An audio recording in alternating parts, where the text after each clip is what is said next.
Michael. Good morning, Mo. How are you today? Moramai. I'm learning all these little phrases and the language of the Isle of Man that I can go and leave this country knowing more. Right, yes, sir. Right, yes, sir. Yeah, we'll start now. We'll start now. Right. Now, Michael, you decided you would really like to come to the Isle of Man again, didn't you? Well, yes. I mean, as you know, we had our first convention here in 2006. Mainly because I wanted to bring the island and the history of Pilates to the forefront and let people know. Because, you know, we know a lot of the history. People talk about it all the time. But it's not really till you get here and be on the island and see the area where the camp was that it really strikes home that this was such a big part of Joseph Pilates' life. Yeah, so that you've now visited the camp, or where the campsite was, and you. It's amazing. I just cannot. I got goosebumps. I cannot imagine 22,000 people being put there for 4 years. I mean, we had a whole conversation of how did they go to the toilet and where did they go to the toilet and who fed them. And I mean, it was just, this has been such a big project. Unbelievable. And to have that living condition in the winter, because it's not the warmest place on the planet. It certainly isn't. To be here in the winter, I can't imagine how Joseph Pilates actually spoke so highly of the island. You know, Pilates Micheal always says, whenever it was mentioned, he had always good words to say, and it wasn't a bad experience. And actually, from history, we're told that a lot of the technique developed whilst he was here.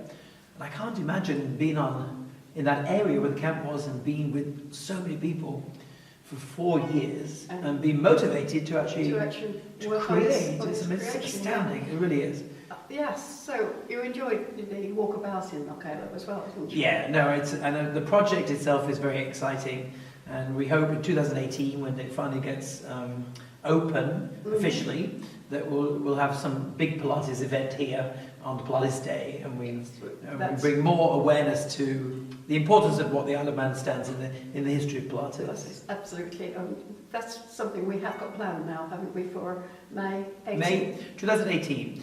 There is we do a convention every 2 years in this birth town of Mönchengladbach, but I think we should need to, include this in the regular place because, it's a beautiful island. I mean, for people that don't know the Isle of Man, I mean, obviously it's very famous for the TT race, which I plan on maybe joining up for next year. Yes. Yes, I know. I know it's a little bit of a fantasy in my head.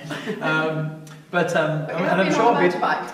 I have been on a motorbike, and it was fine with the stabilizers on. I think getting the stabilizers taken off it eventually might be a big step for me. Towards the GT, yeah. Yes, they say never till you try it.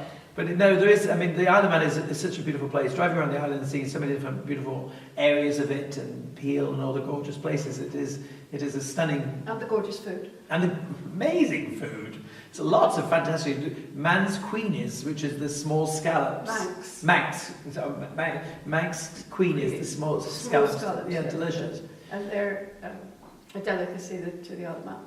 When they are, and as you know, I like my food, so I certainly had a good time being here eating. But it's been a great weekend, and we have a lot of really good local teachers. Obviously, you were the first one here, bringing Pilates to the island. 23 years ago. We had 23 years, and now we have a lot more teachers on the island, spreading the good word. We've had big events of big classes of Pilates on the island, which is great on the original campsite. That's right, yes. But of course, the image of what Pilates is today is very different to the reality. I never met Joseph Pilates, but Pilates Micheal always told me that you go into the studio, he was smoking cigars, and so the studio was full of smoke, and the machines was smoky, so they always had the windows open, even in winter, because it was a way of trying to get the smoke out. I liked your particular story about that one though, when his client didn't do it correctly. Oh, yes, he would throw. If you didn't know the name of the movement and you didn't know what you were doing, if you hadn't learned your Pilates, you were regularly thrown out the door. And the great story is Clara running after him saying, "Papa, we need the money," and trying to beg the clients to come back. I don't think we run business quite the same these days, but it is great stories. I mean, he was quite a strong man, but obviously after seeing the camp, you can imagine survive that camp. To survive it, but you must be pretty fit. Yeah. But I think, people often think of this as an American technique because he finished up in New York with a studio there, and obviously the teachers, his elders that we refer to today, were trained, and obviously then spread the word across, with Ron Fletcher going to the West Coast, and a lot of the other teachers. Corolla Trier, I believe, is the first teacher to actually open a studio away from him, but with his blessing. And apparently, they got on very well, but what I've heard is that he was always slightly jealous of the studio, not because of the teaching or anything to do about the breathing or anything like that, but the fact that it was quite successful financially. Because Corolla used to run it like the military. Yeah, right. She'd always say that never tell the client it's the last session. Always say the next session will be the first of your new series. So she was always very strong with the accounts, and I think that's what sometimes is good to heed, that we might love this technique and be passionate about it, but at the end of the day we have to be successful and make sure that the technique survives and goes on to the next generation. And as I say, and continues, yes. Oh my Lord! This is a light plaque! No wonder she was worried about the wall. I think any wall would be challenged by this. But this is the plaque that we're presenting to the camp. We really wanted something very strong and heavy. We've got one. We've got something which is beautiful. To really be clear that how much the importance of the camp and the history is on the world of Pilates. We sometimes get carried away with the commercialism about the machines and about the commercial side of the method. I really want to respect the history, and this is a great way I felt for us to present it. A continuity thing here on the bottom. It says it's being presented by Michael and me, third and fourth generation Pilates teachers. Absolutely. So to carry on the good work. Yeah, exactly. So we're putting this up, and when the wall to take the weight, it will be on the outside of the visitor centre of the camp. Inside, I think. Oh, inside. Oh, right, great, even better. It's going to be inside the visitor centre. Pride of place we are. We are, but I think it was from that first convention in 2006. We couldn't really find much out when we were here. There were quite a few people. Ken Endelman from Balance Body was here, and Kathy Corey spent a long time in the museum, and there wasn't much available There at wasn't the time. anything about the First World War. There was a lot about the Second, but not very much. The First World War.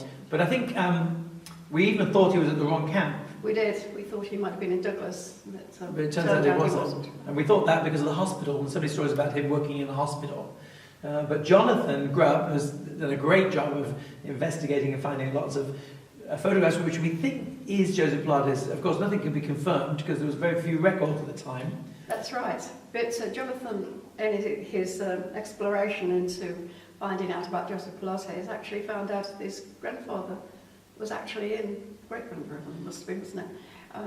Was actually in the camp in Knockalo with Joseph Pilates. Yes, which is amazing. But amazing coincidence. Yeah. There must be so many people out there as well, with 22,000 people being put in the camp with relations, linked back to the camp.